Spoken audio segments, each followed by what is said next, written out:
Morning everyone, Todd Aldrington here.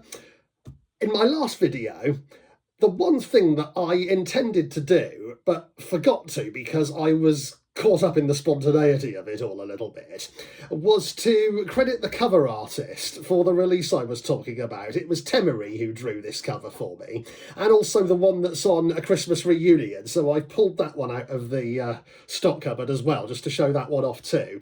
Now, every cover on a book has its own kind of story.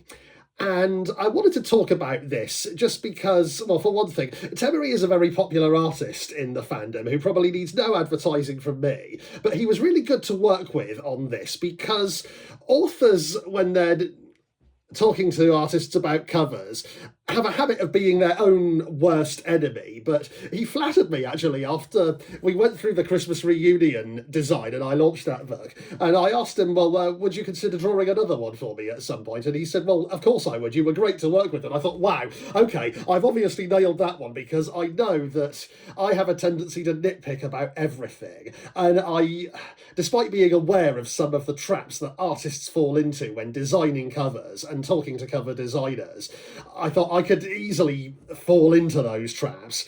But it was nice to know that I didn't. And the Temiree did Destroyer of the Road for me as the second cover, and we're now talking about the next one in the series too. So the thing that I particularly like about this cover is the way that he drew Hunter. Now, yeah, Ermine characters, I think, are notoriously difficult to get right, it seems. I mean, there's more than one way to draw something like this, obviously, but in my mind, what I was looking for was a bit of a complex mix, in that this character in the book is described as being unusually well built for his species. So I was talking about an Ermine character with slightly broader shoulders, perhaps, than usual, and who probably looks like he can hold his own against somebody. And I think that was captured brilliantly here. It's not overdone with the muscle factor, but at the same time, it's not a really slimline design for an Ermine character either. I was really pleased with how that came out. I remember one of Tem's earlier emails where he talked about, yeah, definitely, I can draw that in my style, in response to me saying I'd never seen him draw an Ermine character, but I was sure that from the way that he drew otters and other things that are slightly similar, he could definitely pull it off. And he said, yeah, I can do that. I can make him look a lot more stoaty, I think was what he said in this particular message. So yeah, I really loved how that came out, and the red t-shirt and the colour contrast we talked about as well. And this is where a good cover artist will work with you, but you've got to be prepared to listen to them. And this is when it comes to the colours. I've seen many articles about which colours work with each other well and which ones don't. And this is one of those pitfalls I've read about in author forums, that authors who are hell-bent on having a particular colour scheme, despite the fact that their artist says, look, that will just not look good.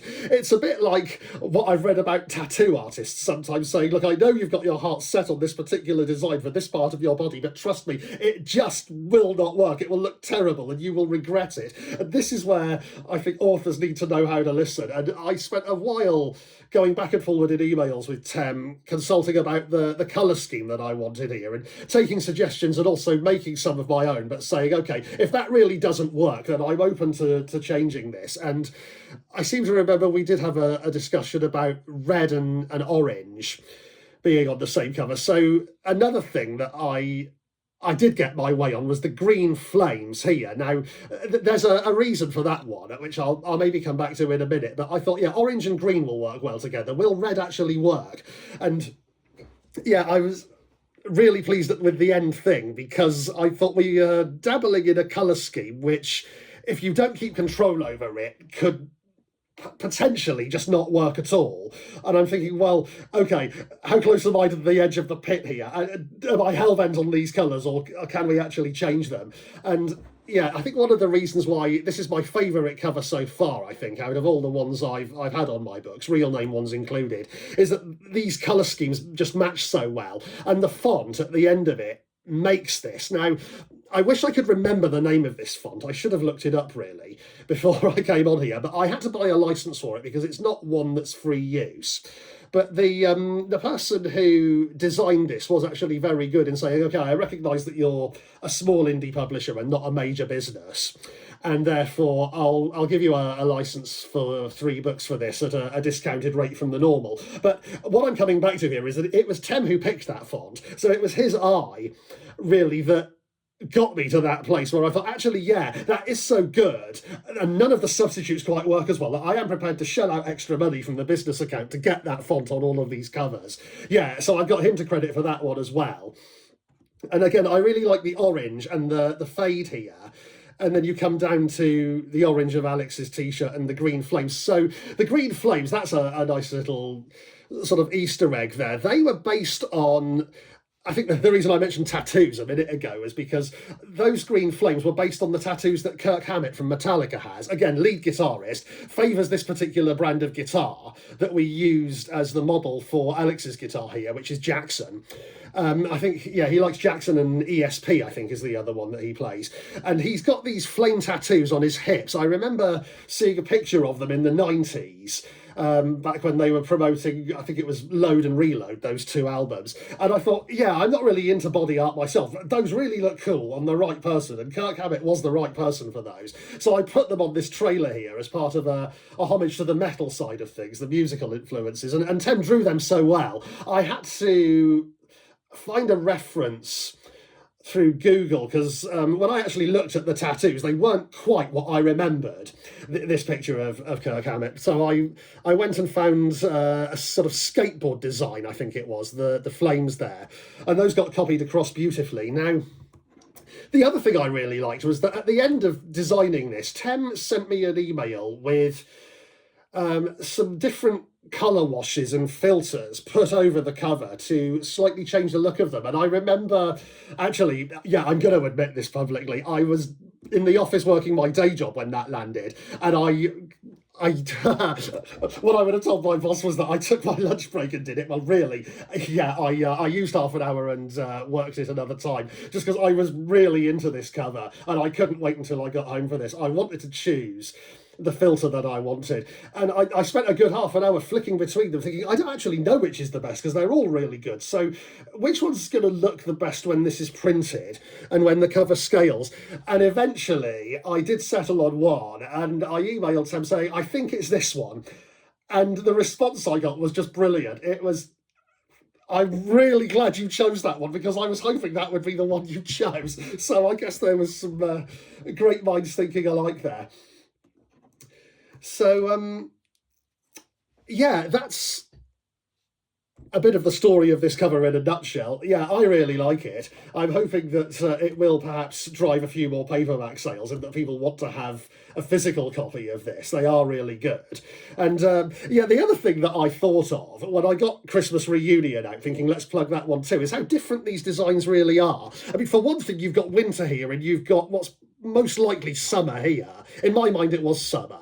And then you've got a close-up of the 2 characters on the Christmas cover, Ben and Orson, whereas Alex and Hunter, in order to get that truck in the picture the way I wanted it, the compromise I had to accept was that I was going to get a more zoomed out cover when it came to the characters. They perhaps weren't going to show up quite as well on a thumbnail online for the ebook as a close-up like this one does, but I thought actually that's fine, because the title pops so well with the orange against the blue, and that font will catch people's eye. You'll get the guitar in the middle. In my mind, I think that's actually where people's eyes will go first. This bright purple guitar, it was modelled on a Jackson soloist.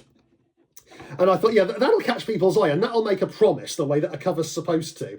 Like this cover here promises ice skating and winter, and Christmas is in the title, so that's an easy one. But at least what's on the cover matches the time of year that's in the title. So that's the promise that one makes. This one here, what are we promising here? You've got a tour bus, so we're talking a musical tour. You've got the guitar, so your main character is probably the guitarist. And you can't see them unless you look at it close up, but Hunter's actually got 2 drumsticks in his pocket. I wasn't sure about that, even though I was the one who requested it. I thought, well, it may not show up and people may not notice it, but I wanted it on there anyway, just because I wanted to connect that instrument with this character in some way, even if it's not something people immediately notice as part of that initial promise that the cover makes. At least it's there for them to find if they come back to that cover later. So yeah, that's 10 minutes talking about covers. If you really do like this design and you want to get deeper into it, what Tem does on his Patreon, which is really good, is that as well as the finished thing, he will show a post where he's got works in progress for pretty well all of his artwork, and the amount of layers and works in progress that he has for this cover are absolutely immense. I won't share any of them myself because that's part of his pay offer. I think you've got to sign up at the, which tier am I on? I think it's the $10 one to be able to see that on his Patreon. But yeah, it is really worth it if you're into your artwork and you really want to see this cover stage by stage. Again, the part of the story is the stages that the artist drew in. If you want to see that, that is there on offer.